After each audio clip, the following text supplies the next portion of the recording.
No more wife fronts. No. Dirty wife. No, because he'll make that the beginning of the episode. Dirty wife fronts. Would I use dirty wife fronts at the start of an episode? You use them in life. Oh dear. Hello. Hello. And welcome to Planet Marzipan, the Fish and Marillion podcast. I'm Mezza, and here's my mate, Craig Houston.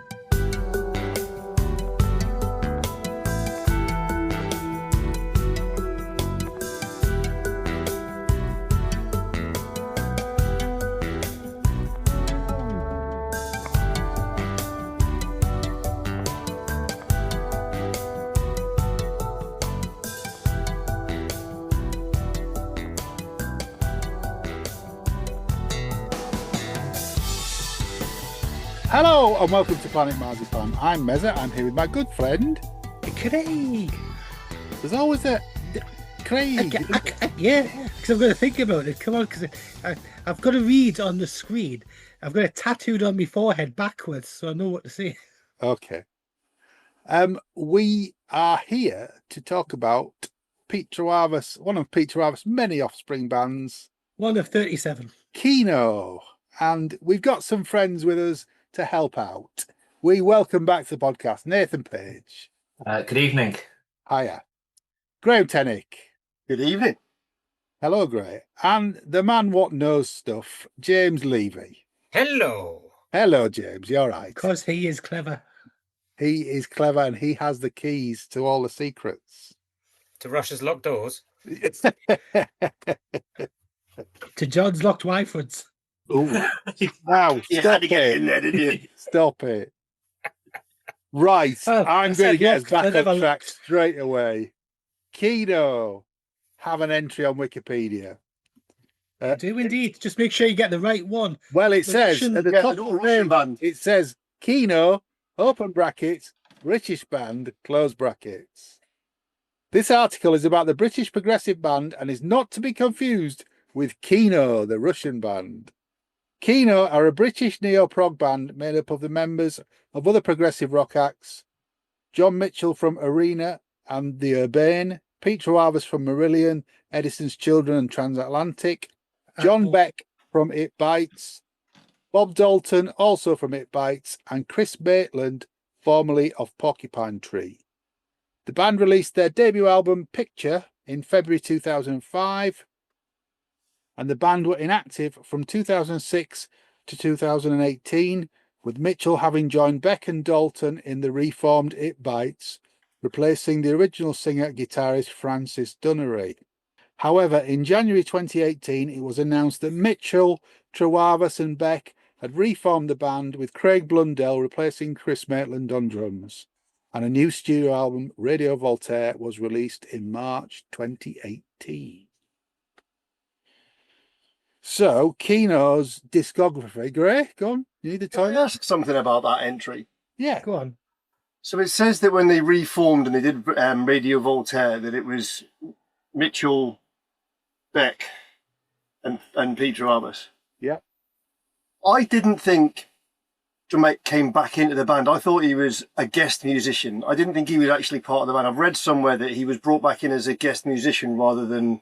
You read a review on the one of the progressive rock pages that said that, and I don't know where he's got it from. I do know who's done the review, and I won't quote him, but in the CD booklet, it isn't listed that way at all. It's not listed. Yeah, it's not listed that way on the album here either. No. But he doesn't have any writing credits. No, he's not. He's got no writing credits, but Yeah. he's still a fully paid up member according to that. Yeah. So Kino originated. I don't know. I mean, there are some notes in Cutting Room Floor which are quite interesting, which is the outtakes and the demos album. Yeah. The first track that Kino recorded was a cover of Kevin Gilbert's Parade. Yeah. Now it's We'll making get to the notes on that later, okay? I'll do it now if you want. So basically, I've got my notes on my phone. I was away on a train, so I was listening to these on the train and typing up notes because I know we discussed them previously. And I've gone through Cutting Room Floor, and it gets to Parade, and I just put, well, fuck me. So when I played Shaman of the True, it didn't click. It didn't click until I went back to Cutting Room Floor, and I'm like, I got to the last track and I went, hang on a minute.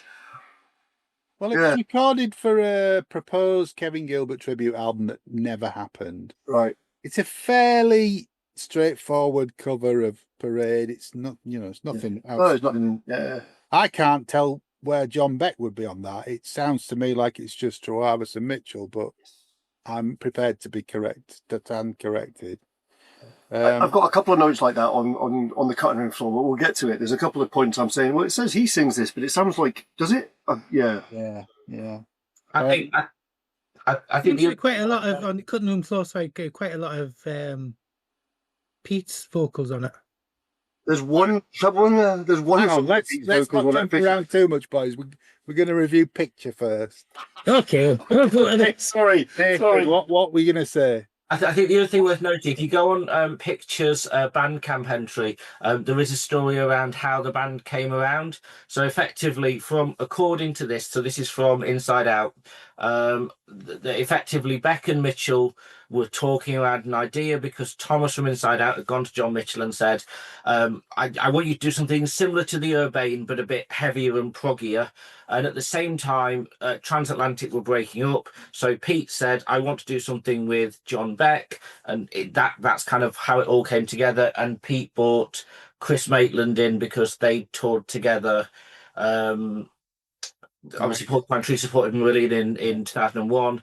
And that's kind of how it all came together. And I think reading that makes sense on some of the tracks that are going to come up. Yeah. Well, I've never read that. There was a couple of snippets of demos released in, I think it was October 2003, before they had a name. I think they were called the Arm Band at the time. All right. And was that anything that we recognise then? Or? Yeah, I think there was.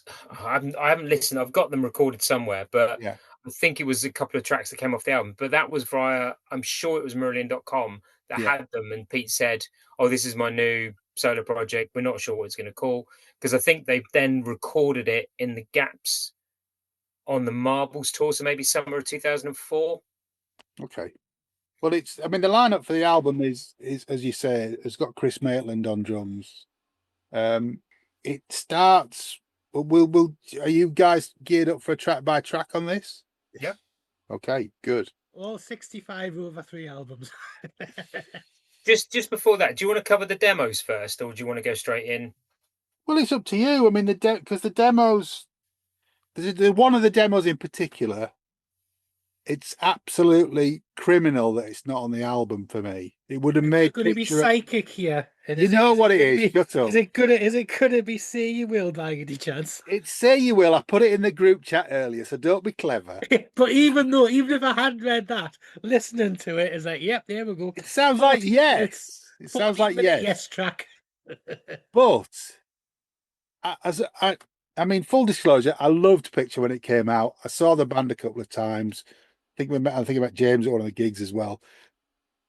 They were cracking live, and I loved Picture, but it's all on one level for me. And I think if you'd put a track like Say You Will on it, there would have been more peaks and troughs in the album. It's quite, aside from Picture, it's quite wall of noise, I think, at times. Well, I think the other two, or one of the other tracks, I'm just trying to look. Isn't it Won't Fall Down? Didn't make the album. Yes. And Throw It Away. Yeah. I think the other one. Yeah. That is on Cutting Room Floor. A very Beatlesque. Yeah, definitely. Actually quite Pete-led. Yeah. Quite poppy as well, aren't they? They're a lot lighter, the songs on Cutting Room Floor. Sorry? I think they're a lot lighter, the songs on Cutting Room Floor. They're not as heavy up as not as proggy. Well, John Mitchell talks about he'd broken his arm or something, hadn't he? So he couldn't play guitar. Yeah. So there's a lot less aka on it for you, Craig. So indeed. Yes. Are we doing Cutting Room Floor then Picture, or are we doing Picture then Cutting Room Floor? Sorry, listeners. This there was a vague plan here, but it's all gone out the window. James is trying to keep us in a timeline for how it happened. but I was trying to tie it to the discography. But Yeah, the release dates rather than the writing dates. So I was going chronological. Aren't you were, James, and I apologise if I've thrown you off there. Let's go back to Picture, and we'll do Cutting Room Floor shortly, if that's all right. Picture starts with a very quiet, unassuming track. A very quiet ballad. Yes. 9 minutes. 9 minutes. 9 minutes long. Called Losers Day Parade. Nathan, talk to me about Losers Day Parade. Cool. So for me, I thought it was well, it is the heaviest song on the album to my ears. Lots of big guitars on there. I like the female vocal in the middle of it. But it's definitely an introduction. It's definitely a way of saying hi. We're a new band. Yeah. Okay, Craig. There's a few time signature changes in here. It's Whitley keyboards. It's quite fast paced stuff. Nowhere near my favorite track on the album, but it does set out the ways to what you're going to get throughout the album. And if you can get past this, you can get past anything. But I think it's fine. I think it's fine. But you know me and Prog. Yeah, we do. Yes, we do. We'll move on from that. James. It was my introduction to John Mitchell. Was it? Yeah, it was. I'd not been aware of him. I think because it just predates Frost, doesn't it? Yeah. Yeah. So that was my introduction to John Mitchell, and it's like, oh, okay. And I think, yeah, it comes in with a loud pedal on, and yeah, as you said, it sets the stall out. It's like, this is pretty much what you're gonna get. Yeah. I like it. It is. I would say though, it is more accessible than Transatlantic. Oh, shit! that instantly works for me. Are you going to try and break the record for pissing off the most band members in one episode? I like this album, and I especially. In fact, yeah, but you just slagged off Transatlantic. Yeah, well, it's all aimed at Pete. I'll send Pete this episode. We love Pete. You know we do. That Transatlantic episode where Craig didn't really say a lot. Well, it's a bit like the vinyl episode we've done recently where he didn't really say a lot. Yeah, it's for the best. Yeah, it is absolutely. Graham, talk to me about Losers Day Parade. So it's definitely a balls to the wall rock opener. I struggle. So it's one of the least prog rock albums. It's progressive because it's complex and it's got time signatures and bits, but it's not a prog song as such. It's a rock song that's got prog leanings, and it's brilliant. And I'm just trying to find. So the lyrics are all written out basically without paragraphs and marks. So I'm trying to find it a bit. It's like it said, "Cut to the wire. What a pointless hour. Meaningless should never have been. So the architect wants a prettier song like a dead end anthem for the kids gone wrong." It's just the lyrics are really complex and dense, which goes with the really strong, powerful music.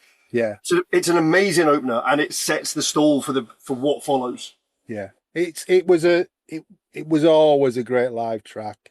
The Dead Nobodies in Company Cars bit at the end is the big payoff, and all the audience would shout that. It's a great song. It's a great opener. It is, as you've all said, very much does what it says on the tin. This is what this album is going to be like. There are some it bites like time changes in it already. Yeah, even though I'm not that familiar with It Bites, there's so much It Bites references through this album. And weirdly, I mean, this is controversial what I'm about to say, so there's my controversial flag. Chris Maitland is the best Porcupine Tree drummer for me. I only saw him once with the Porkies, but he played just behind the rhythm. It was incredible to see. And I don't hear him on this record. It must have been done to clicks, and there's none of that swing or anything like that. Do you know, I was going to say something similar because I have seen Porcupine Tree with Chris Maitland. Chris was amazing, and his percussion was just as good as his drumming.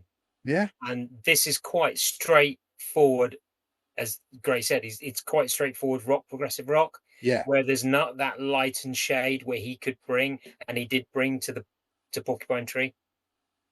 Absolutely. Having said that about it being balls to the wall straightforward rock, one of the favorite, and this I found the actual lyric I was looking for. So the bit that I love is where it all drops away, and it's where he goes, "Hey, Mr. Nameless, do I seem a bit insensitive? Yeah. I'm trying to forget what you are. Well, I'm hoping you've seen us and it will not come between us." It's beautiful. But everything that goes like this. The next line is, so how could you let it go this far? Dead nobodies in company cars. "Oh, you can't stop there." That's What an end to a track. I know, but you'd already mentioned the dead nobodies in somebody cars, haven't you?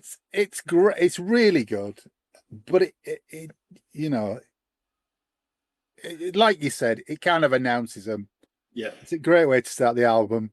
The only other way would have been to put it at the end, and I don't think it would work quite as well at the end. No. I think what we got at the end suits it. Yeah. Okay. Track 2, Letting Go. Nath. So for me, it reminded me a little bit of like Incommunicado in that the keyboards are quite Who-esque for me. It's quite frenetic. Yeah, it's pleasant. It's not what I was anticipating from that lineup of people.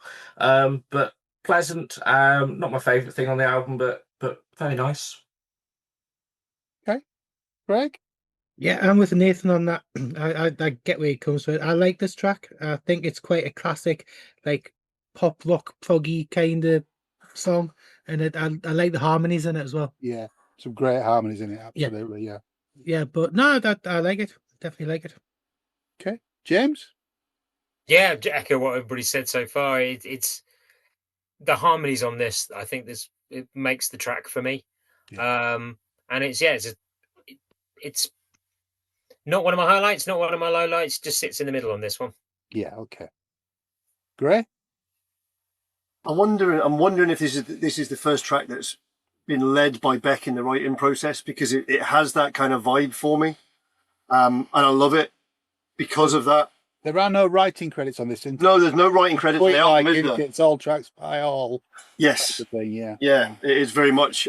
So anything's just a guess. I think the only thing that has got any credits on it is the cutting room floor says who wrote what and who, and that's kind of why I'm guessing. I think this to me sounds like a John Beck led track. Yeah. And I like it because of that. I've always loved his style. I've always loved what he does. And like everybody said, the vocals and the harmonies and John Mitchell's ability to get the high parts in this is really, really good. Because I know even as early as the Tall Ships live shows, he was beginning to have problems and getting high notes and what have you. So I don't know, but this is beautiful. Yeah. Okay. I think I'm with James. It's good. It's not my favourite. It's not my least favourite. It's just the next track on the album, I think. Track 3 is Leave a Light On. Grae, I'm going in the CD order. I don't know if the vinyl's any different. Nope, it's the same. Okay. Nathan. Yes, so I've got the guitar work reminds me a little bit of Andy Summers from The Police. This album for me, I've kind of listened to almost going, okay, well they've pulled that from there. There are lots of moments on here where I go, hang on a minute, that sounds like that band that I know you're influenced by. But yeah, so for me, this was John Mitchell channeling his Andy Summers. That's just what I've put. It's just got such a like a police feel to it, especially in the beginning, and I think vocally on this he's channeling Stephen Wilson a bit in the styling and the phrasing of the vocals, and I think the guitar solo on this is absolutely cracking. Yeah, it's a really good guitar solo, top tune, like it. Okay. James? Yeah, I agree with that one. I think it's one of the best solos on the album. And it's up there. I like I really do like the phrasing of it. Yeah. And again, I think this is going to be a recurring theme. It's actually for an album, the way, and again, as an introduction to John and actually the rest of the sort of people from It Bites. I wasn't familiar with It Bites. I'm still not that familiar with It Bites. Is one of the lists of bands I need to go and listen to. but actually listening to the song, it's up there. It's one of my favorites, I think, for me. Okay, great.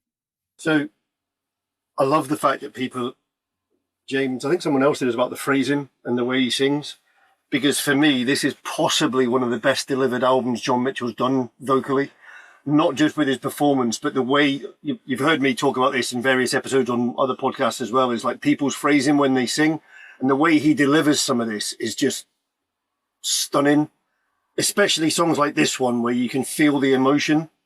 And you hear sometimes it's almost as if there's a pause in a line to catch his breath to let him deliver the next part. It's just beautifully done, and one of the best solos on the album. Yeah. It's quite a pacey track, isn't it? It kind of powers forward, which is great. And I think that drives his vocal delivery as well. Yeah. Keeps the pace up. Yeah. Yeah, it's a great track, I think.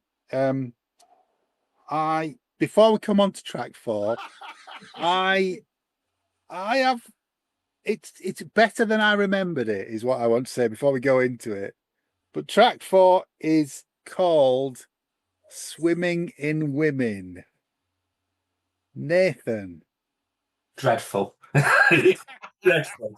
It's an awful lyric, if I'm honest. And for me, it's easily by far the weakest song on the album. I wasn't that interested musically, and if I'm honest, the lyric just made me go, yeah, no. If I never hear this again, it's probably too soon. Right. Swimming in women.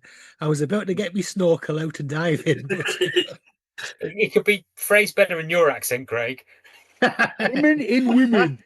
Why yeah, piano led, it builds, very prog middle, builds to the end. It's okay, a bit long, lyrically, not it. I wouldn't say it's as bad as what Nathan's kind of said, but it's not fantastic, shall we put it that way.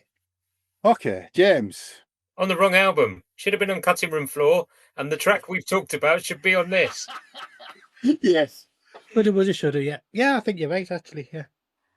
Okay. Yeah, Grae. that's what I'm going to say about it. All right, Grae. He's got his head in his hands, listeners.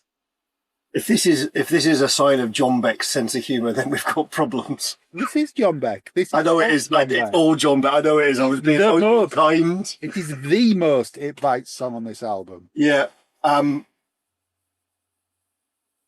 It's funny. So reading the lyrics, it smacks like somebody being able to tell a backstage girl story, but not having either the sense of humour of Dave Lee Roth or the lyrical panache of Fish, and it just falls completely flat and foul. It's musically it's okay, but the song is awful. Yeah. I think if they called it something else, you have a problem with it. I think it's the fact that it's called Swimming in Women. If they called it anything else at all, if they could find a line that's scanned in there, you wouldn't have an issue with it. No, you wouldn't. They could have subtitled it brackets you wish. I mean, the initial copy of the album came with a 4-track live DVD, and Swimming in Women is one of the tracks. And Beck is brilliant on it. So that's absolutely amazing. Yeah, that's the version of the CD I have, and I've got that full, and the live version's brilliant. Yeah, it is really good. And like you guys, I remember it being awful, but it's not. I don't think it is awful. I think musically it's really good. Yeah, it's nowhere near as bad as when we first discussed doing the album on the blog, and we were like, yeah, no, not at all. Yeah, I go with that one. It's musically, it's a good song. It's just, yeah. It hasn't aged well in 20 years. No, that's the right phrase, yeah. It hasn't aged well. It's the Benny Hill of the album. The Nuts-a-Zoo magazine of the album. Track 5, People. Nathan, sorry. So this is my favourite song on the album. Yeah. I love the chorus on it. Really catchy, and it's fairly in the middle time wise, so it doesn't kind of outstay its welcome. Not massively proggy, but really catchy for me.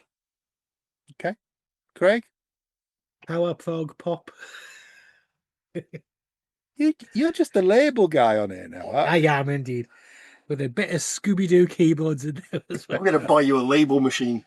Yeah, I can. Why not? One of those old Dymo ones. Yeah. Yeah.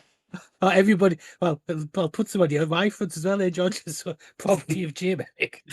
Locked. But yeah, it's okay. This is what it says on the tin. Okay. James?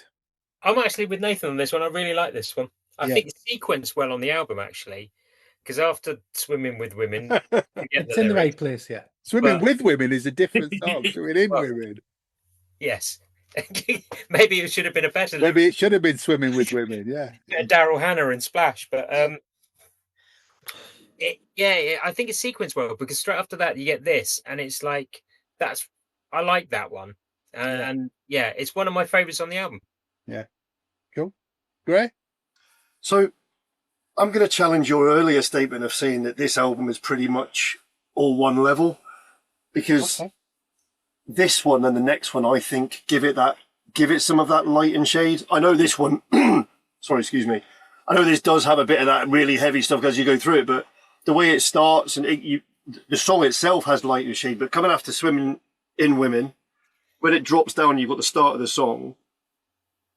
The way the lyrics are delivered is a much softer thing that I don't think it's been anything like that. Was there anything that started quite like that lyrically in the album? I don't think so.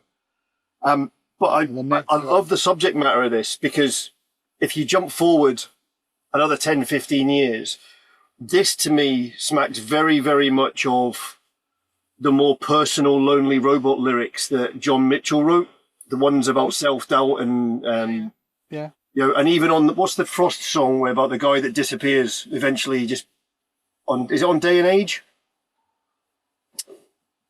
Yeah, so to me it smacks really much of a John Mitchell mentality thing, the way there's something in a theme of lyrics that he's done over the years, and I love it. Okay. I think it's the second half of the album is where the second half picks up for me.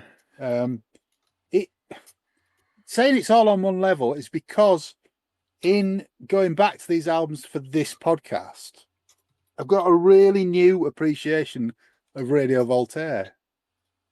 I think it's a far more interesting record than Picture now. And I never thought that before. And I think there's a reason, but we'll come to it. There is a reason, yes. but that's why this all feels on the one. Yeah, okay, I get that, yeah. Even though musically it's quite different between tracks, it's got a very similar sound all the way through. Yes. Yeah. I think that's possibly what it is. People's a great song, as is the next one, All You See. You know, if you take these out on their own, they're great songs. Yeah. But chucking them all on together, you know, we've started with Losers' Day Parade. It is incessant. I give you that, yeah. Where are you going to go from that? Okay, let's go on to track 6 then, Nath. All You Can See. I've written down 2 words: guitar solo. Okay. He loved it. I thought for me, I think from my notes, it was my guitar highlight of the album. Great solo, favorite one on there. Perfect kind of start to that second half. Yeah. Okay. Craig? Yeah, my notes I've got, it's another piano-led song. Guitar work on it is great. Again, like Nathan says, the solo's fantastic. I felt almost this was a bit of almost like a bastard child between Marillion and Porcupine Tree. Just the little vibes of familiarity with it. But I like the track, I do.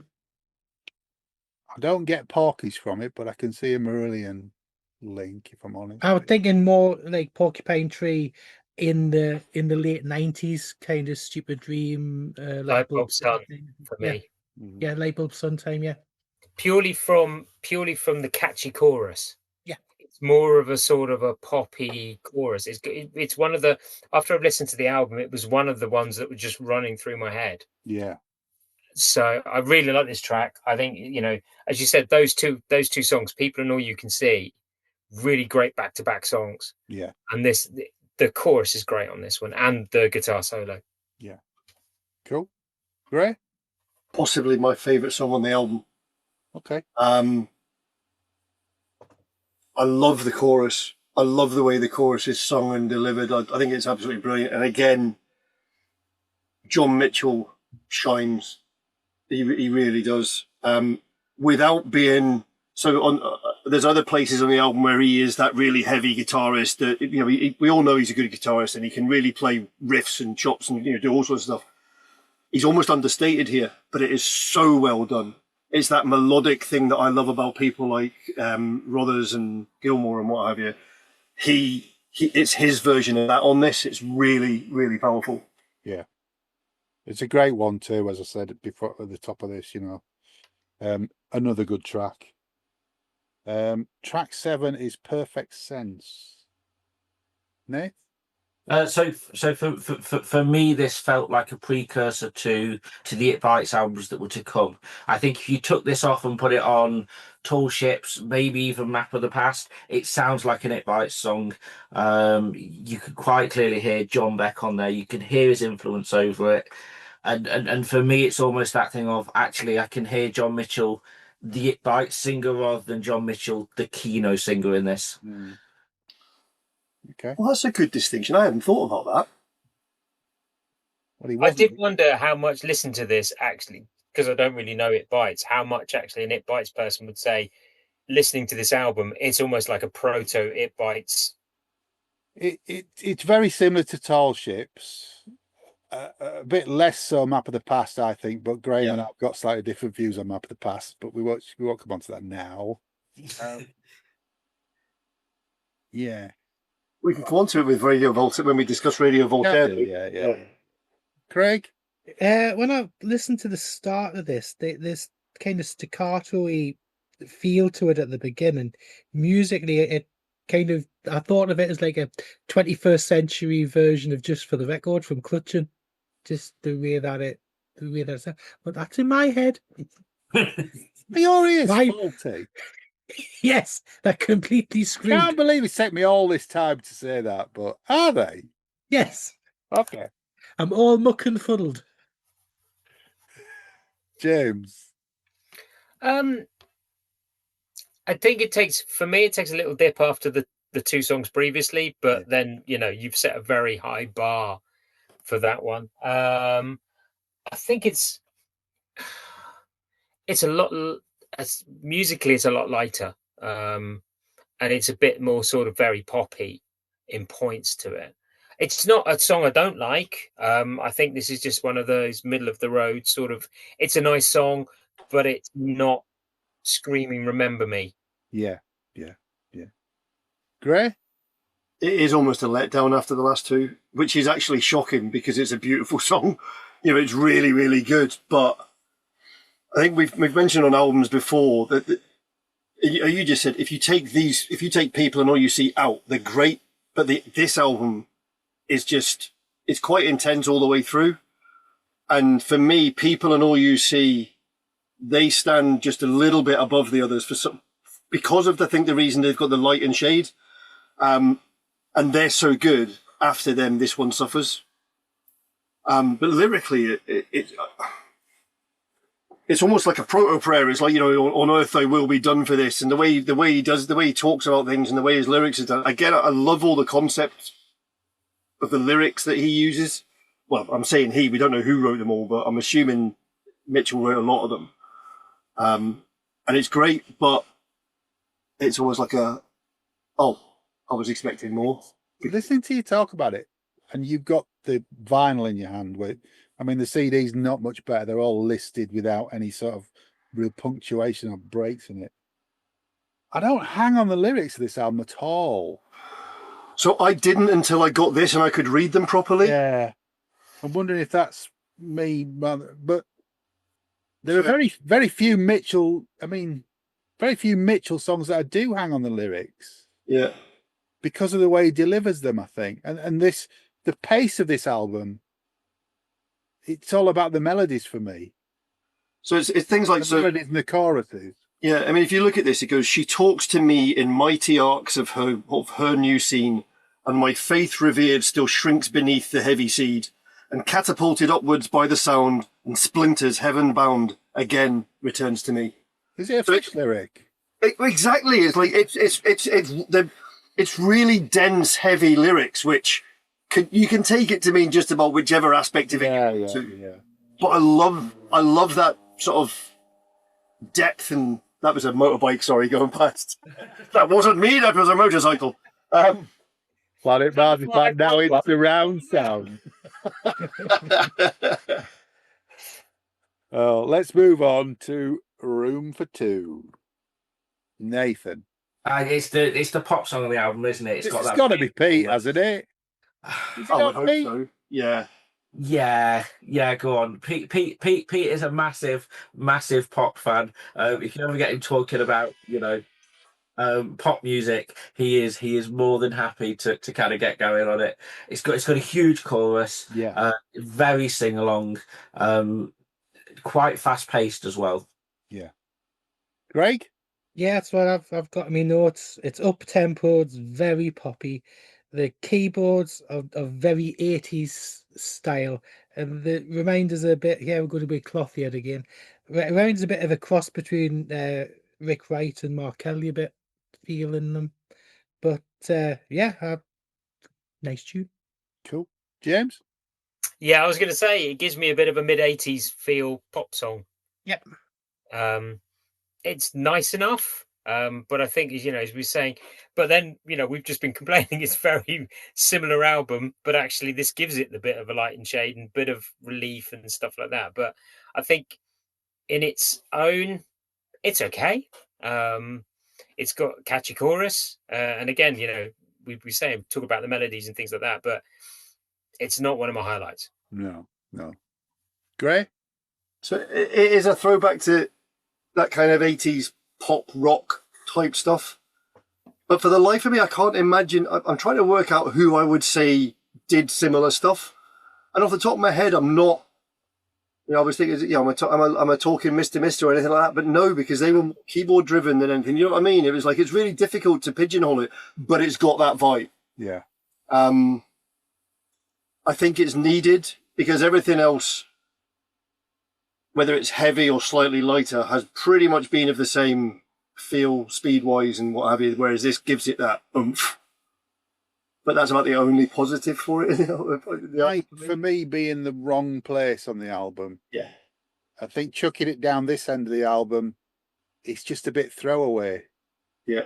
You move it further up, it changes the mood of the album a bit. It's nice enough. It's a great chorus. It's a really driving beat again. But it's probably in the wrong place for me. Track 9, Nathan, is Holding On. So for me, this one was the one that, considering we Trewavas have come out of Transatlantic, this is the most Transatlantic thing on the album for me. It sounds a little bit like Yes. Big fan of the acoustic intro that then carries on into the song till about the halfway point and almost acts as like a percussive loop almost. Great song, quite proggy. And for me, I would say this is the Trewavas influence from Transatlantic and him wanting to carry on in a similar vein. Yeah, I'm with Nathan on that, definitely. I think it's quite an atmospheric track, and it does have your prog time signature changes, bit of the Hammond organ in, a bit whittle, the whole kit and caboodle, and it's I can see where Nathan says where the transatlantic influence came from, but definitely, yeah. James? Whittle. Yeah, I'm the same. I wouldn't surprise me if that acoustic intro and acoustic sort of flavors were Pete. Because it reminds me of some of the things he was writing around the Marbles time, which like things like Faith. Yeah. That sort of feelings in it. It's a good song. I like the, we harken on about the phrasing and the choruses and the melodies and stuff like that. I think is really strong. It's one of my favorites from the album, I think, actually. Yeah. Okay. Grae? So I said at the beginning that I didn't think that Loser's Day of Parade was that kind of rock song. And I think this is the other side of the spectrum. This is the one that this justifies the prog label for the album for me, because the only reason I think most people call this a prog album is because of the people who are involved rather than the musical content. Because the musical content is not necessarily proggy. It's complex, but it's not prog. This, I think, gives it that tag. Okay. Because we all know where they come from, we all know the bands they play in, and we expect it to be proggy, so it gets called a prog album. Yeah. It's not. Well, I mean, the stickers on the front of the original release have got the full lineup and where they've come from. So, yeah, I think it's a great track. Actually, I think it Really good. It you know, it's probably where the album ends for me. I mean, Picture is a coda, if anything else, for me. It's a tailing off, but it's where the album ends proper for me. So track 10 is the title track, Nathan, Picture. So for me, this was the one that sounded the most like Lonely Robot. It sounds very John Mitchell solo. It sounds like something that could be on whatever the first Lonely Robot album was called that's just escaped from my head. It reminds me of the very piano-led track on there with Steve Hogarth. That again, it's completely gone out of my head because I've not listened to that record for about 18 months. Okay. Craig.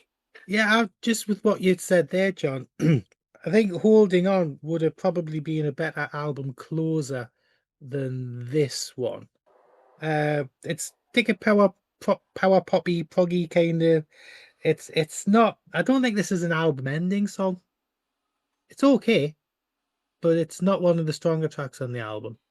If you push Picture up to track 5, between Swimming in Women and People, and then end the album with Holding On. Yeah, that would work better because it just doesn't feel like an album ending song. Graham's just put in the chat that the album was Please Come Home, Nathan. Thank you. I was just looking. Do you mean the song either Why Do We Stay? Yes, Why Do We Stay? Why Do We Stay? Thank you. See, that's why we have James for this stuff. Why Do We Stay is a far better song than this. But then I completely agree. Completely agree.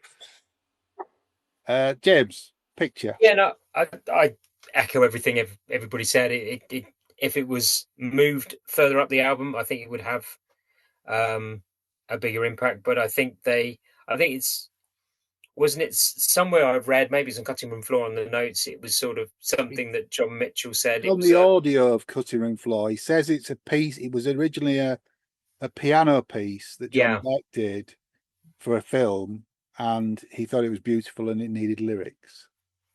Yes, and it feels quite personal to him. So yeah, it is a sort of in Cutting Room Floor, he says it's his favourite track from Picture. Yeah, so I think to make a statement, it's the last song on the album, but for me, it should have been sort of a bit further up. It's a pastoral piece, it's a nice piece, but doesn't fit the end of the album for me. No. Okay. Grae? I agree that I think it may have fit. So obviously thinking of the vinyl now, because that's been my preferred way to listen to the album for a while. If it had been the last track on LP1, and then you'd gone on to All You See and what have you for LP2, or People and All You See from LP2, I think it would have worked. But I think it's done a disservice on this because it's almost like an afterthought. And I think it takes away the impact of what it could have been. Yeah. Which is a shame. Okay. Definitely. Overall, I think it's a very solid album. It is. And I like the way that the songs don't outstay their welcome. They're not overindulgent, and they're not. It's Mr. Non-Prog again here, look. Mr. Non-Prog, yeah. So for me, it works better the way that they have done this album. Yeah. But like I say, you could spoiler alert, the next one, proper one, yes. If you've never heard Kino, I would still suggest this is the album to get of the 3. Yes. No, James? Yeah. Yeah, no, I agree. Yeah, I would agree. What I was just going to say is I thought when it first came out, and I really enjoyed the album when it came out, and I still enjoy it now. I hadn't listened to it for a while, and listening back to it for the prep for this, I enjoyed it again. I think I remember at the time, personally, I thought it was going to be a bit, oh, this may be a recurring Pete project, and actually we're gonna get this going and maybe get another album quite soon afterwards or something, and then it died to death. That didn't quite happen, did it? I felt a bit of a shame. I did buy this when it first came out, and I only listened to it a couple of times and couldn't get into it. So I'm glad that we've gone back to relook at stuff like this. Just to add to what James said, again on the Bandcamp, there's quite a long blurb, and it does actually say on there that it wasn't planned as a one album thing, and that they all considered it a long-term band, but I suspect that It Bites taking off and Mitchell and Beck getting together probably derailed it a little bit. Yeah. Well, for the tour, they had Bob Dalton, didn't they, on drums? Yes. So you've got 3/4 of what became the new It Bites there. The tour, so the album came out in February 2005, and they did some live shows early-ish February. Because they did, sorry to interrupt you, John, the Blu-ray, the DVD on the special edition on that. Oh, sorry, yes, 2004, isn't it? Yeah. They did at the end of 2004, they did a German TV show, I think it was, or it was a German show, or Dutch show that was recorded and put on TV, which is where the live songs come from the DVD. It was the famous Rock Palace show. Yeah, that's it. Yeah, because there is a bootleg of some of the other tracks from that show as well, and an interview. Okay. Sorry. They played Tivoli Utrecht on the 2nd of December 2004, and the Underground in Cologne, which I think is where this was recorded. Yes. On the 8th of December. Then in March 2005, they went out into Germany, Holland, Belgium, and they played the Mean Fiddler in April, played Rozfest in America at the end of April, and then in July they came to Rotherham at the Oakwood Centre, which is where I first saw them. So there is also on YouTube there is 28 minutes of that Rock Palace show available on YouTube to watch. There? Okay. There you go. I knew that it was somewhere. Right. I mean, got Steve Hughes on the drums. The set list, yes, it has, because they couldn't get Dalton. The set list for the 2005 tour was basically the album. You've got Plastic Dreamer, It Bites cover. You've got a track called 12 by the Urbane. A version of Afraid of Sunlight for one of the encores. Really? And Kiss Like Judas as the final track. Yeah. That's how to finish it. Yeah, it's good. Didn't they play in September 2005 as well? And that was the last dates they did.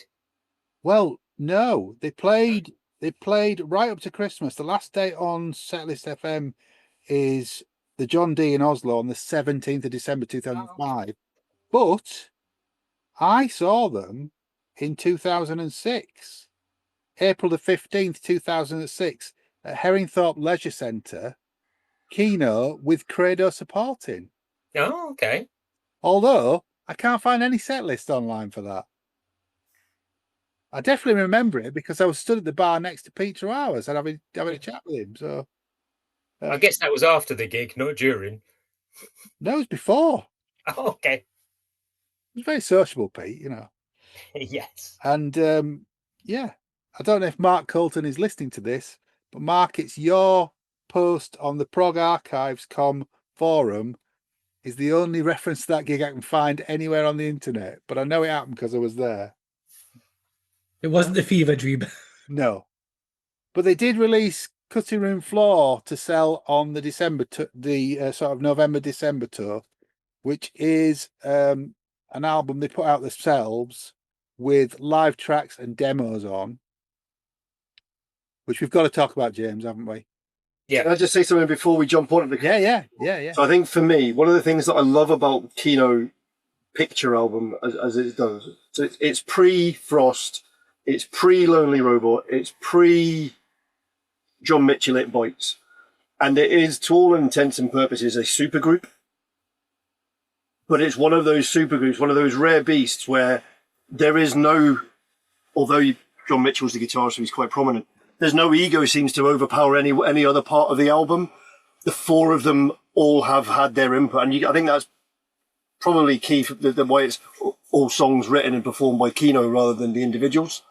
And it's one of the few examples I think of where these people from big bands get together and it just works that first time. There's only a handful of others I can think of that do that kind of thing. Yeah. And the fact that he was offered It Bites and it was his dream come true, I think shattered a lot of what could have been.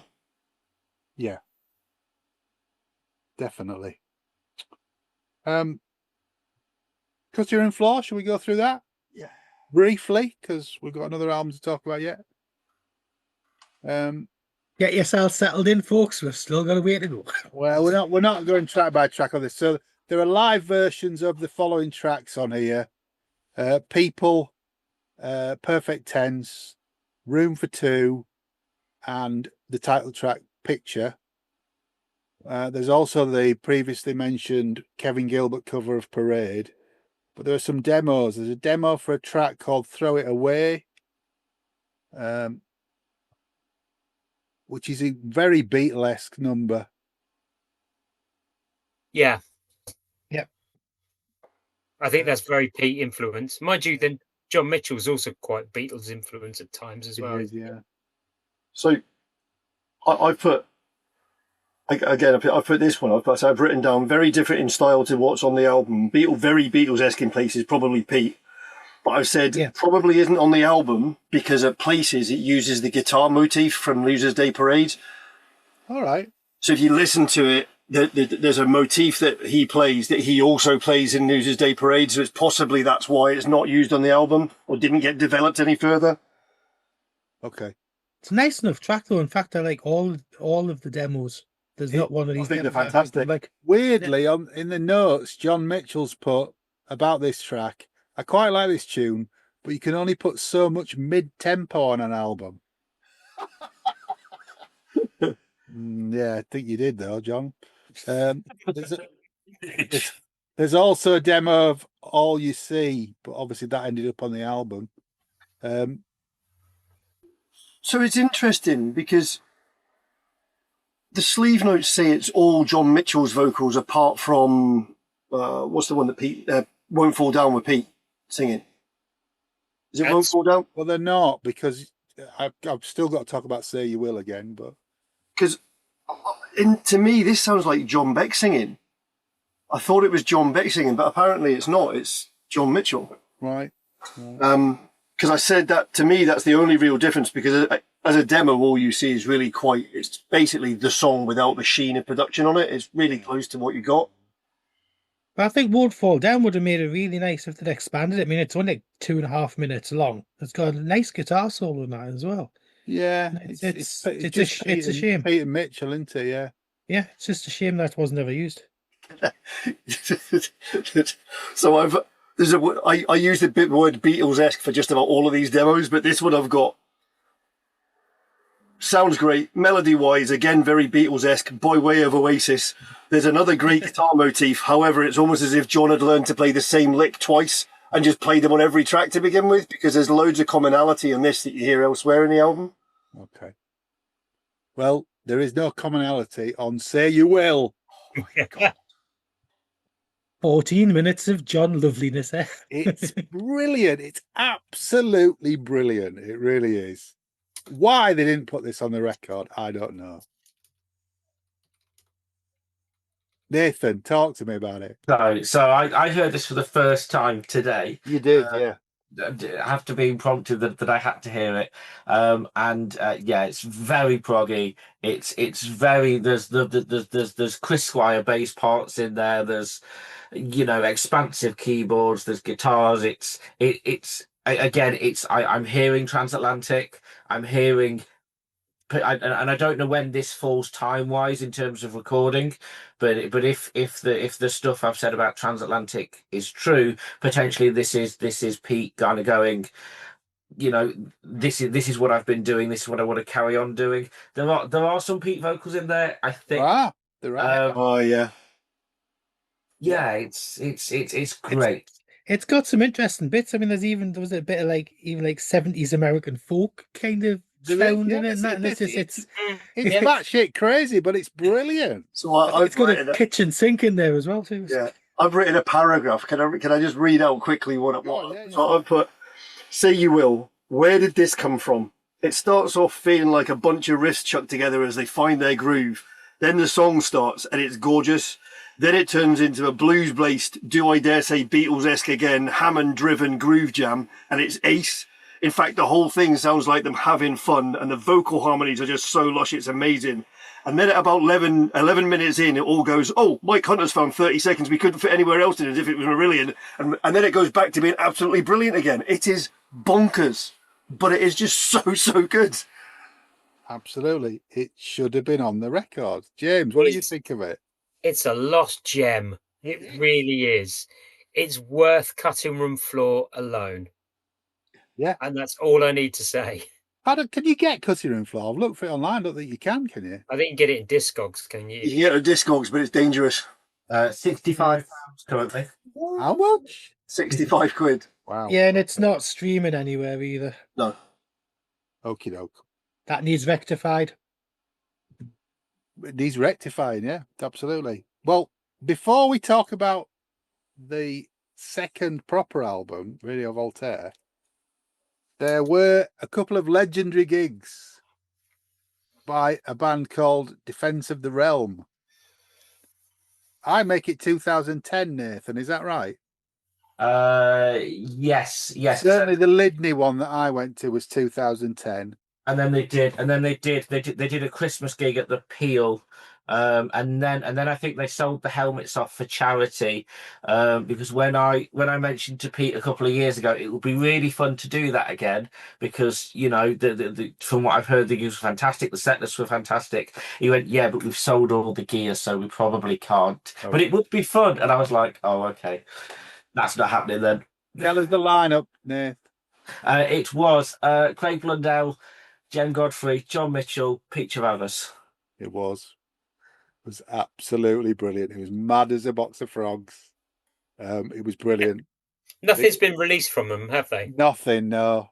Jem had a cardboard cutout of prog traitor Phil Collins that he kept holding up, and people had to boo when he held Phil Collins' face up. It was, if you've ever seen Frost, you know how less than serious they can be at times. It was all of that, but with some incredible musicianship. And Pete was having the time of his life. It was a really legendary couple of gigs. And the T-shirts were amazing as well. Mine's my T-shirt, the Keep Calm and Mellotron one, has shrunk in the wash. Oh dear. Has it? Or has it stayed the same size? Yeah. Is it like the same size, Nathan, hasn't it? Yeah. It's an end T-shirt. Yeah. End T-shirt. Anyhow, that's a slight detour. In where are we? Sorry. And then there was a break. There was a slight pause. Of Between a decade or so. 2006 and 2018. In March 2018, out of nowhere, Pete announced that there was a second Kino album called Radio Voltaire. Again, through Inside Out. There's a lot of tracks on this, so we might have to rattle through it, but it's the same lineup, but with Craig Blundell on drums on this one. The writing credits are more specific, so there are lots of Mitchell tracks on here, and I think, is it three Trewavas tracks? And yes, no tracks that are credited to John Beck's writing, so, but he is there as a member of the band. All right, Graham, are you? I'm just opening my vinyl up so I don't. Oh, okay. Let's rattle through this one. Starts with the title track, Nath, Radio Voltaire. Again, quite big guitars. It's very much almost like the Gone Losers Day parade. We need big guitars. We need to announce that we're here. There's a great chorus to it. Starts with the radio tuning in, which is a nice kind of callback to the album title. Really good. Yeah, cool. Craig? I really like this track. I think it's an absolute corking opening track for the album. Pop prog, some really nice guitar work and solo and that on it, and it's solid tune. Okay, James? Yeah, when I first heard this, I think because I've been used to now Mr. Mitchell's output from Frost and Lonely Robot and things like that.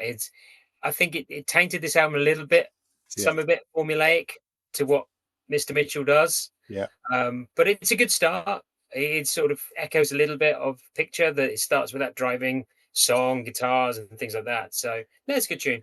Yeah. Graham, am I sorted now? Are you still unpacking? Yeah, no, I'm good to go. I have reevaluated my opinion of this album as I've gone along over the last couple of weeks. So you chucked it into the group chat about 2 weeks ago, and I don't know why, but from your comment, I took that it would have been a negative view at that point. Couple of weeks, yeah, very much so. So I listened to it when it came out, and I was thoroughly disappointed with it. Probably for exactly the same reason as James has just said. To me, and we know now that it wasn't meant to be a Kino album. He was wanting to do another Lonely Robot album. He was told, no, it's too soon. You need to do something else. Why don't you do a Kino album?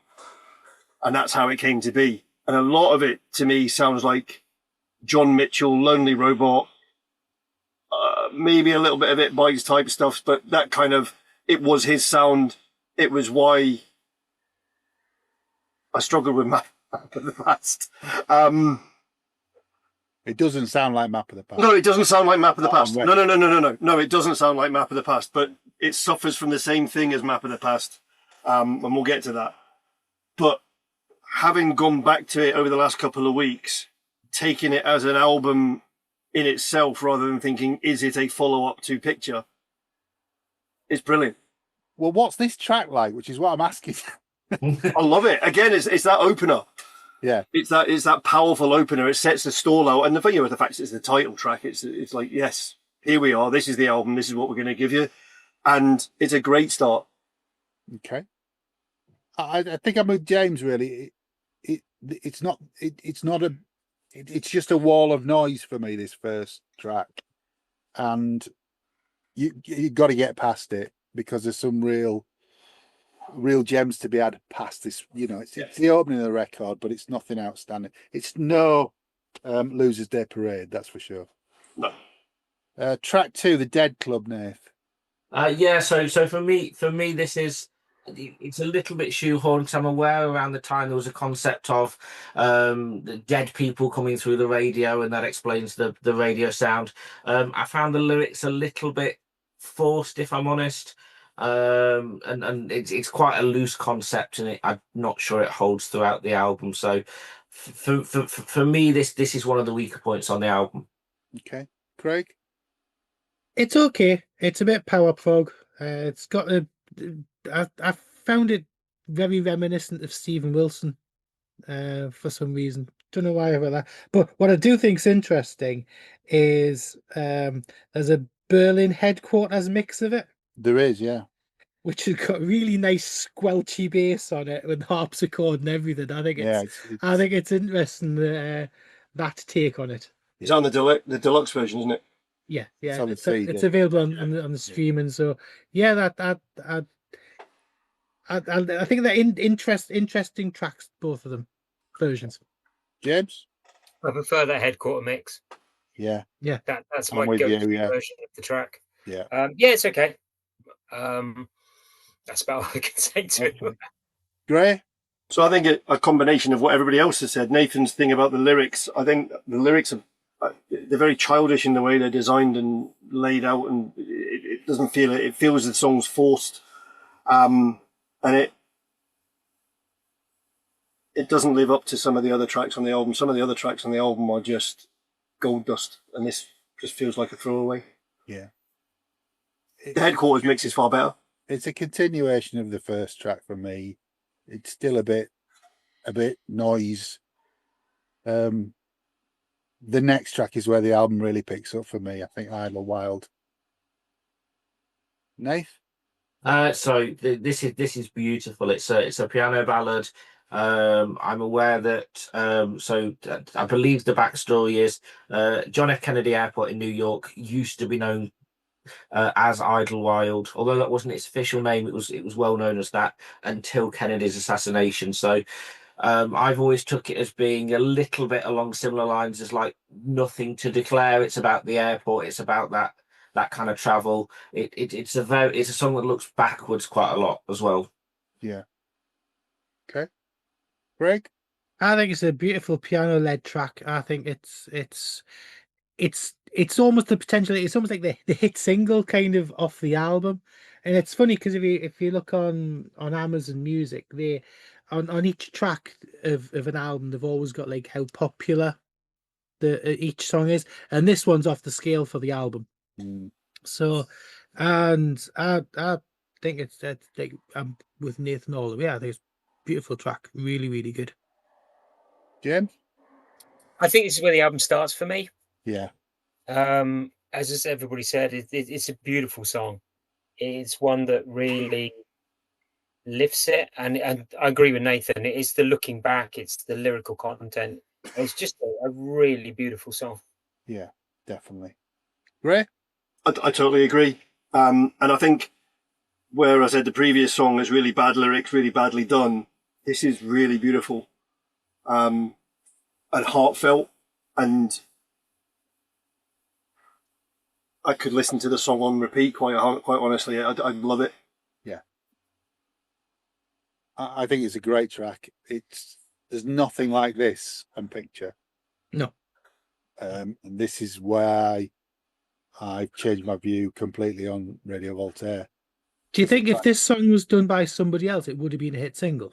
Yeah, it could quite easily. Quite easily have been, yeah. Yeah. I think it's a fantastic track. This is Mitchell at his best for me. Track 4 is the first Pete track, and it's called I Don't Know Why. Nate? So literally my notes are, it's really obviously a Pete track. You hear it, and if you're aware of what John Mitchell's output was like at the time, you hear this and you go, that's not a Mitchell track. There's lots. It's very, very Beatlesque. It's very 60s pop.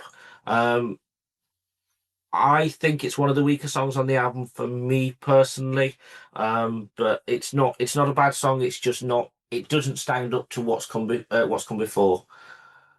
Okay, Craig. Yeah, I like the guitar work on this track. I have put in my notes, is it a Pete track? Because it's almost like Pete being channeled by back to what I said with one of the other songs from the other album, Porcupine Tree in Light Bulb Sun Time. But it's all right, yeah. Okay, James. Yeah, same. It's an okay track. I think we've said the previous track is a cracker. This one, I don't dislike it. It's sort of in the middle for me. Whether it is a Pete track, whether they've sort of had it seems a bit of a mix and match on this one. Just the way it feels, but it's fine. Okay, Grae. So I really like the song. Yeah, and I mean, and obviously it's a Pete composition. I love the structure of it. I just get the feeling it might have been better kept for something else. I don't know why. I don't feel it as. I think it's undervalued because it's on this album. Perhaps. Okay. I like it.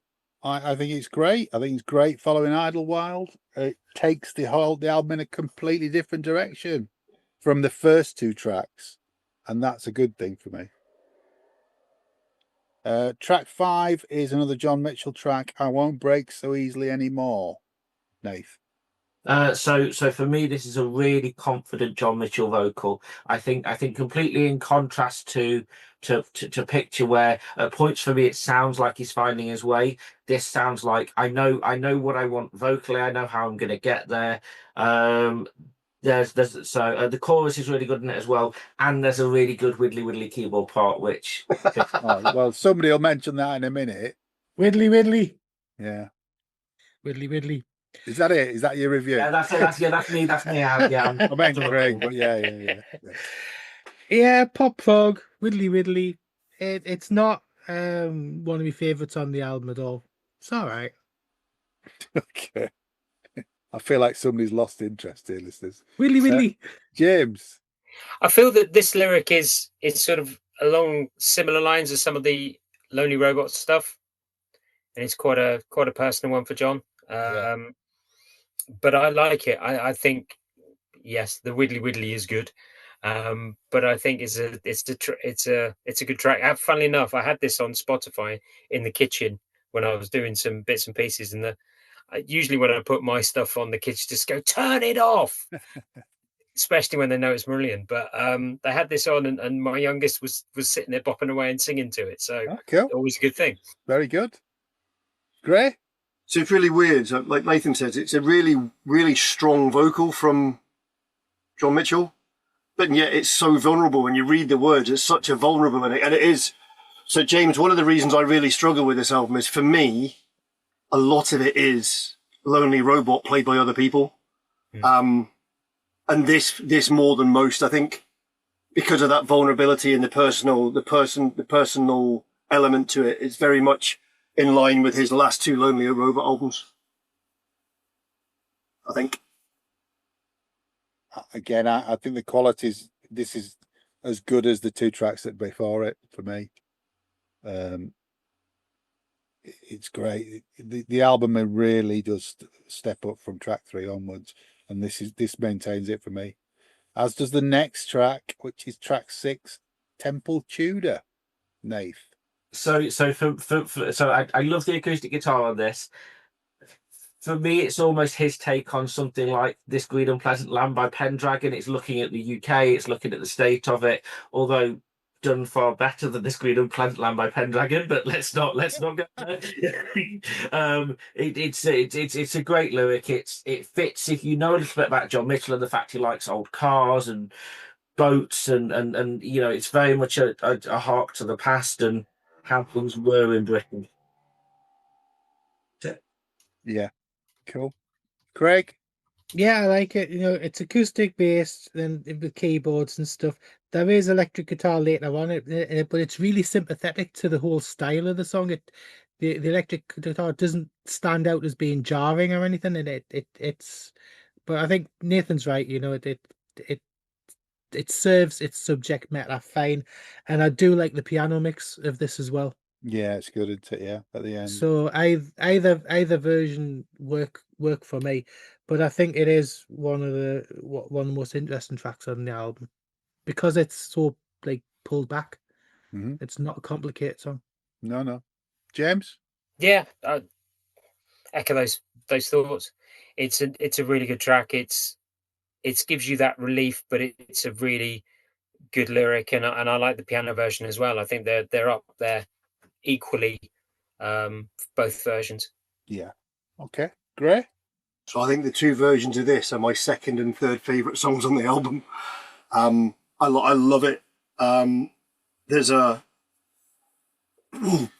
currency to the lyric as well. Listening to it now, what's that, 7 years later? And you do that bit, how am I to feel when the winter comes, skating on the thin ice of the deeds we've done, England's pleasant dreaming, a Jerusalem worth keeping, in parentheses, if you're ill at ease, which just is so current about the way everything is. And it's like, it's one of the best lyrics on the album, and the song itself is fantastic. There's only one other thing that, for me, tops it on the album. I think it's far and away the best chorus on the album. It's a really catchy chorus. This should have been a single. I don't think there was a single from this album, but this, for me, should have been the single. It's brilliant. Absolutely brilliant. Probably my favourite, although I think I know what you're going to say, Grae, and that's probably my second favourite, but this is my favourite track on the album. Track 7 is another Pete track, Out of Time. Nath. Again, for me, the moment I heard it, without looking at the credits, I went, "This is a Pete track." Again, it's a different tempo to what's come before. Again, perfectly fine song. The only thing, the slight gripe I had, I really didn't like the vocal effect on the Shine a Light section. It just didn't tick my boxes. Okay. Craig? Yeah, Pete's all over this track. It's quite a heavy like bass sound throughout of it, and yeah, it's a slightly heavier like pop prog kind of song. Time signatures, Hammond organ, all the rest of it. Yeah, just what it says on the tin. It's all right. Okay, James. Yeah, same. It's all right. You can tell it very much. Tell it's Pete. It's got some really good bits, and yeah, I think it sits well within the album. Okay, Grae. Yeah, again, I don't know. It's weird. I don't know if the Pete's tracks on this were an afterthought or were. So I don't. So I know he said that John Mitchell wanted to write a Lonely Robot album. I don't know if he had the album written and then they got together to do this as a Kino piece instead. So a lot of what was written was already written by John, and then this stuff was brought in from Pete to balance out the album. But I love the song. I just think the Pete material on here feels bolted on rather than part of the album, and it's a difficult thing to describe for me. Beautiful song, love it, but again, it kind of juts out a little bit. I think that's better. I think that's what makes this a better album for me. Those changes, possibly, yeah. I don't want a picture 2. I don't want a wall of sound. I want interesting light and shade, heavy and quiet, and this is that. From track 3 onwards, this album is that. I think it's a great track. I think it's, you might be right. I seem to remember talking to Nath at the time.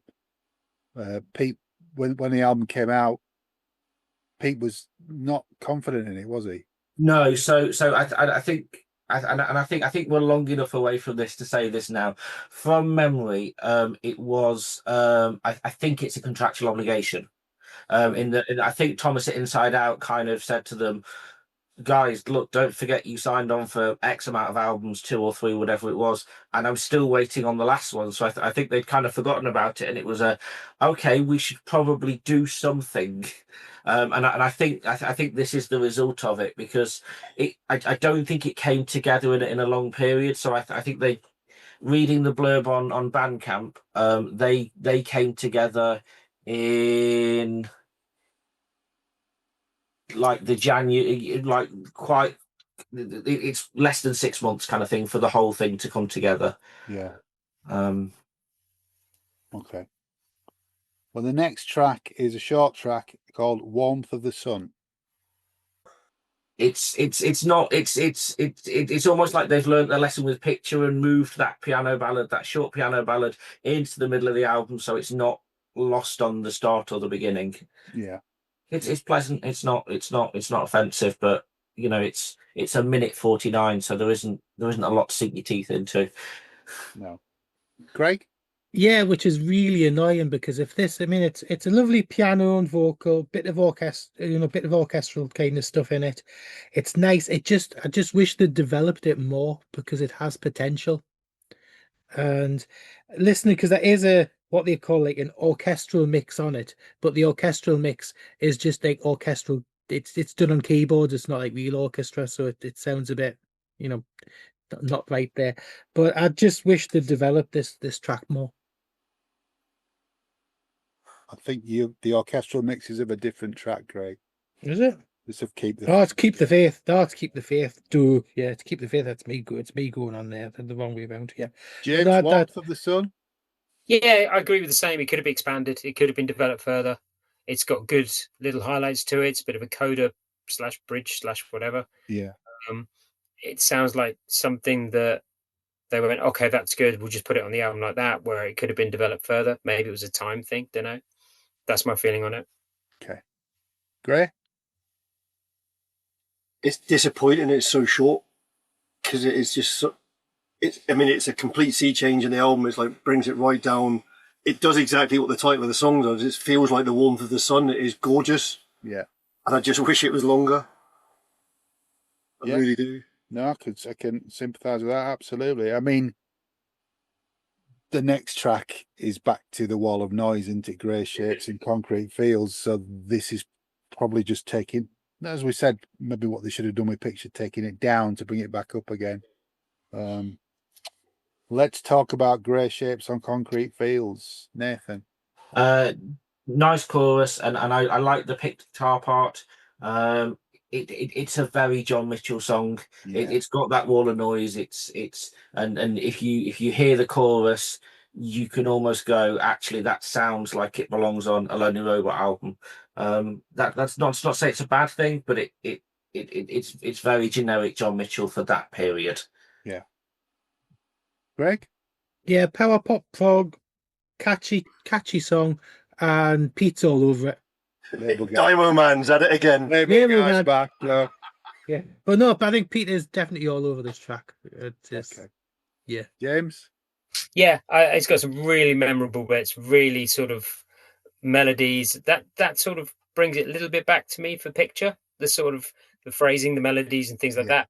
Again, it's sort of, you can hear echoes of other John Mitchell albums and stuff he's done before. But I like it. I like this one. This is a pretty strong one for me. Cool. Grae? So I think this brings the closest to some of the It Bites material as well, with the staccato guitar part with the keyboards, for the first verse and what have you. It pulls together a lot of what he's done over the past, but it is definitely a John Mitchell. Pete, you can hear Pete on it, but it's definitely a John Mitchell driven track. It's brilliant, but still not my favourite. It definitely was a single, because it came up on my Facebook timeline the other day, because I was excited about a new Kino track. So yeah, it was a strange choice for a single for me, this one. It's an okay. Or was it track. to do with what was ready though? Maybe, yeah. It's an okay track. It's not the best. It's not even in my top 3, Grae. Sorry about that, but it's okay.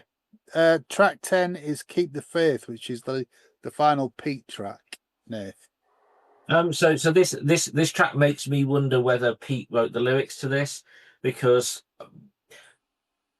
to me it almost sounds like, so his kids will have been a little bit older, a little bit younger than I was, so I will have been 25. So they'd just kind of graduated, they'd been finding their way in those kind of early relationships and stuff. So part of me wonders, is this Pete's way of saying to his 2 boys, actually, do you know what? Everything's going to turn out okay. I appreciate, life may not have gone the way you necessarily planned it, but it'll be okay. The second half for me is very Marillion. It sounds like a Marillion song. There's lots of build up, and then I'm waiting for like a Rothery guitar solo that never quite comes. And I kind of listened to it and went, yeah, that's great. Where's the guitar solo? Oh, it's quite understated. Okay. I mean, it's that repeated "Keep the Faith, my little one" that you're referring to, isn't it? Yeah, absolutely. Craig? Yeah, it's a very commercial track. It's top tune. I like it. I like the guitars on it. It's, and they say that this is the one that I say that's got the orchestral version of it. I feel the orchestral version on it is a bit, like I say, it's just done on keyboards rather than real orchestra, so it sounds a bit cheap for what it should do. But hey, it was all right for Fantastic Place. Yeah, well, James? I like this one. I agree with Nathan. It's sort of at a point you think, well, if this was a Marillion track, there'd be a big Brothers size stamp all over it in the second half. Yeah. And there would be the key change and the big outro and stuff like that. So it's possibly a bit unfulfilled at times, but actually I think it's a really heartfelt lyric. And out of all the Pete songs, I think this is one of the strongest ones. Yeah. Grae? Totally agree. I think, having said the other two Pete ones don't fit on the album, for me this is almost the soul of the album in places. It's gorgeous. And Nathan, funny you should talk about children and people growing up and what have you. My son turned 18 when this album came out. And at the point, I do remember, although I didn't like the album, I do remember thinking if I could have written a song for my 18-year-old boy, it would probably have been something like that. Because it's gorgeous. It really, really is. Yeah. Still not my favourite song on the album. Okay. Because that's the next one, because it's the last track on the album, Grae. I think it's great. I think, keeps up the standard for me. So it's a great Pete track. It's great that he's got an outlet for these things, because I don't know where else they would have been going at that point. Edison, maybe. Pardon? Yeah, well, it's not really an instrumentation track, is it? But the last track on the album, we're not really going to talk about the extra tracks because they're versions of songs we've already talked about, with the exception of the Kino Funfair, which is a minute of chaos. Yes, yeah. Yeah, it's just a minute of randomness. Yes. The last track on the album, Nathan, The Silent Fighter Pilot. It's a great lyric. It's very moving. For me, it's almost, maybe not stylistically, but it's almost like, because he was in that headspace for writing Map of the Past and looking at that kind of military thing, for me, it's almost like a lyric he's gone, actually, that doesn't quite fit on Map of the Past, but this is something I want to say. It's really good. It's a great closer. Yeah. Craig? Yes, it's definitely a better closer than the previous album. It's an atmospheric war story. Lyrically, it's great, and it brings the album to a nice close. Lyrically and stylistically, does it actually fit perfectly on the album? I don't know, but it is a good tune, and it needed somewhere to go, and I think it's in the right place. Yeah. Okay. James? Great ending to the album. One of my highlights of the album completely. It has that sort of, I think if you look at, in my head, sort of echoes of other bands we like Big Train, that sort of telling stories. And yeah, I see also this is a sort of almost alongside something that Jem Godfrey would be interested in. They've talked about from that sort of Frost angle, but I'm glad it's here, and it's definitely one of my highlights. Yeah. Go on, Graham. This is my favourite song on the album. And oh my God, we got there finally. And I don't know why. There's loads of elements to it that I love. And strangely, it's one of the things. So having listened to this and having had our discussions, John, that track made me go back to Map of the Past. And what happened then? So before I tell you that, I'm going to say this album for me suffers from a similar malaise. This is what I've written down. Suffers from a similar malaise to Frost's Falling Satellites and It Bites Map of the Past. What? Falling Satellites was a Jem album dressed up as a Frost album. Map of the Past was a John Mitchell album dressed up as an It Bites album. Has Craig done your notes? Yes. So, however, that's utter rubbish. It's not. Craig. It's not. So Satellite is fucking brilliant. I didn't say it's not, but it's a Jem Godfrey album dressed up as a Frost album. He was open about that himself. He said it was all about being keyboard driven. No. Okay. No. 2 faults and 2 submissions to decide the winner. No. But having gone back to Map of the Past, and so having reassessed this and gone back to Map of the Past, it's a brilliant album. I still don't think it sits firmly in the It Bite space. I think there is a lot. You're talking about Map of the Past now? Yeah, and same as this. So this doesn't fit in the key. There's a lot of this that is very personal to John Mitchell because it was meant to be a Lonely Robot album. But it works because we've got the Pete contributions and because we've got the light and shade of it. This works as a Kino album, having revisited it. So my mind has definitely changed over the last 8 years. Well, actually, over the last 2 weeks. I think that's it. At the time, I liked the Pete stuff. I think it's overlong. I think the bonus tracks all being on the same CD makes it comes in at something like 70 minutes, I think. Yeah.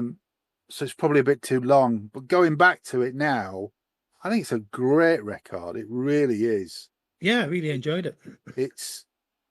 I think I'd have loved to have seen them do some live stuff around this record. That would have been really interesting. Do you think that the album suffered from coming out when it did? So it came out just before Marillion went on tour. So effectively, I remember my copy arriving either just before we went out on tour or whilst we were there. So I remember being in the car whilst we did Every Day on the Murillo's tour. Could have been any one of the last 5 do. shows that day. Yeah, well, exactly. But and I remember at the time talking to Pete about live dates, and they played Reading, so John Mitch actually came, and I think it was very much we'll see how the album's received. So, but obviously the target audience is going to be realistically Marillion fans, and then kind of anybody that follows the John Mitchell stuff. Sorry, who played Reading? Marillion did. Oh right, I thought you were. Yeah, they played Reading on that tour, so John Mitchell came along and lost my train of thought there. No, that's okay. Do you? So I personally, I think because effectively the album came out, Pete went out on tour, John wasn't doing anything. I'm not sure they had that promotional push behind it to put it into people's consciousness. No, I think it was lost. Yeah, and if the driving force was Inside Out saying "You're always a record," then it's not the best way to deliver an album, is it? Really? No, and I've since reread that blurb, and just to kind of put a time scale on it. According to this, effectively the idea came about from doing it from the Royal Albert Hall show. So that was October 17, and this came out the end of March. Yeah. So effectively, it's a case that we've got 6. Great. It is in that Bandcamp blurb where it says that Beck was a sideman in this project. Is it? Yeah, but it's not in the booklet, so I don't know where that kind of came from. And I'm just doing stuff was John Beck doing stuff with Fish at that point? I don't know where that sits on the timeline because he was in Fish's band, wasn't it? And then he fell over and broke his wrist or something. And yeah, so hadn't he all sorts of shenanigans looking at Straw's stuff at the end of 2017? Didn't we see them in Leeds with John Beck on keyboards? Yeah, at the end of 17. Yeah. In fact, that might be this T-shirt I'm wearing now. It very well might be. Yeah. The track that you were talking about, the Frost track, Grae, was it The Boy Who Stood Still that you're talking about? Yes. Yeah, sorry. Yeah. I've had to research that. I do have the album, but I had to research. Yeah. But, what, research on a podcast? Who does research on a podcast? Who finds notes? Who decides to do things? I'm gonna ask the guys to sort of sum Kino up if they can, but if you don't know anything and you've got this far into this podcast, you deserve a bloody medal, quite frankly. But 2 hours into, right? But I think Kino are great. I think they're slightly different to Marillion, but I think there's enough there for you to find something that you love. Craig, what do you think of Kino? I think there are some absolute gems in the 2 main albums and in the cutting room floor as well. And I think if you're a Marillion fan who doesn't like prog, there are more than half a dozen songs over the 2 albums that you will appreciate and like. If you like your prog, you'll like this. I think that they managed to hit a fine line where, like I've said before, that the songs don't overstay their welcome. They don't just do 20-minute songs for the sake of doing 20-minute songs. If a song just deserves to be 5 minutes, 4 minutes, 9 minutes, that's all it's going to be. And I think that's it. They say just they don't outstay their welcome, and it's worth people having a dig in and having a look.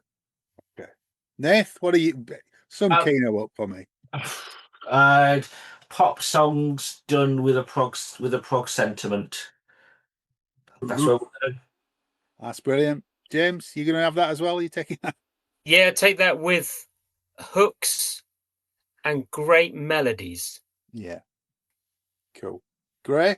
But across the 3 albums, if you like prog, you'll find stuff to like. If you're one of the people that bemoans the fact that Rothers isn't as rocky as he perhaps used to be, you'll find stuff here to like because there's a rock guitarist on it. But it's got all the prog sensibilities and all the complexity that you would want from an album from people of this caliber. Yeah. Very, very worthwhile looking into. And would you say that this is a good way to lead you into Lonely Robot and It Bites? So, the Mitchell era, It Bites, definitely, yes. Lonely Robot, and perhaps the later Frost stuff as well. Maybe, with a bit sort of heavier guitar stuff. Yeah. Very much so. Yeah. So back in July, we asked you what you thought of Kino's albums, and here are just a few of the highlights of the comments from the Facebook group. Michael Haskell said, I really, really like the debut album Picture, enough to make the trip to see them live in London on the 22nd of April that year, 2005. A bonus was bumping into Pete and having a reasonably long chat. He was a perfect gentleman. I was disappointed when the project went on hiatus, but pleased with the second album that arrived several years later, although it isn't quite as strong as the first. Stephen Wicks, our good friend. I think I first met John Merrick at a Kino gig in Rotherham in 2005.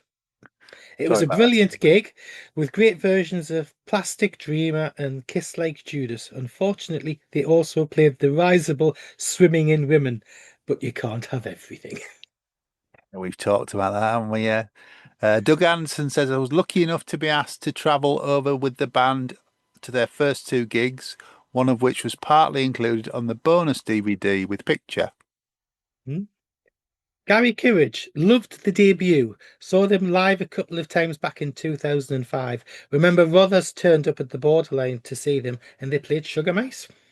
Cool. Martin Jakubski says, absolutely love Picture and still play it regularly. Second album is good, but not as strong in my opinion.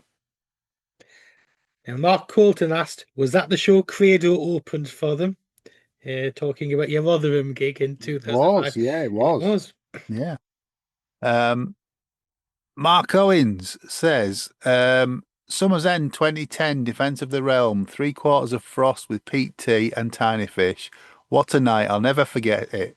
Cost me a bomb buying up everything of Tiny Fish and Frost that I could get my hands on. Losers Day Parade is one of my favourite all-time tracks. Mark Griffin, the debut album is a bit of a mini classic, and outside of Frost is still my favourite John Mitchell themed release. The second album is still strong but suffers from less John Beck input. I never saw Kino live, but I have seen Frost a couple of times, and once I saw just Mitchell and Jem Godfrey play at a gig at a pub in Birmingham, which was great fun and included a couple of Kino songs, and Losers Day Parade was a real highlight. Cool. David Sampson, I saw them at the Mean Fiddler in 2005. I love Picture. Losers Day Parade is an absolutely glorious song. Radio Voltaire is decent with some great tracks, but feels to me more like a John Mitchell solo project with guests, which is fine because I love John Mitchell, more than a band effort, and it isn't close to the brilliance of the first album. Andy Bliss, funny we should be covering this. I haven't listened to Picture for years, but it was that album that came to mind when I was listening to Toy Matinee last week. Well, there you go, you see. It's all incestuous, isn't it? Rick Kessler, hi Rick, says, love this. This band can do no wrong. 2 great musicians. Neil McChrystal, loved the first album. The second one got a bit generic. It felt for me at the time that all the John Mitchell projects were sort of merging into one. I love a lot of what he does, but it got a bit too much. Okay. And Dave Eric Close says, I've not heard him. I'll have a listen to Picture tomorrow, as that seems to be the favourite everybody's saying on here. Well, I hope you liked it, Dave, and thank you very much, everybody, for your comments. It's back to Craig and me. Yay! Hello, Craig and me. Pete, if you get a chance, please bring him back. I'd love to see him again. A couple of great gigs that I caught. But yeah, thank you very much for listening, folks. That's our not so potted version of Kino. All that remains to be said is thank you very much to James Levey. Thank you all. Thanks, James. Thanks to Nathan Page. Thank you. Thanks, Nathan. And thanks to Grae Tennick. Thanks for letting me witter on again. That's all right, mate. You're welcome back anytime. Thank you to my label-loving podcast other half. Do I need to go and get my ears cleaned out now? I think you do. I think you need something. Thank you, Craig. Thanks for listening. Take care. What? And it's good night from me. No, we're off. Good night from him. Good night from me. See you later. It's 12:15. Take care. Take care and stay alive. What an absolute car crash. And we're always a car crash. We know that. I know. Thanks for listening to Planet Marzipan Podcast. Please like and subscribe from whichever platform you get your podcasts from.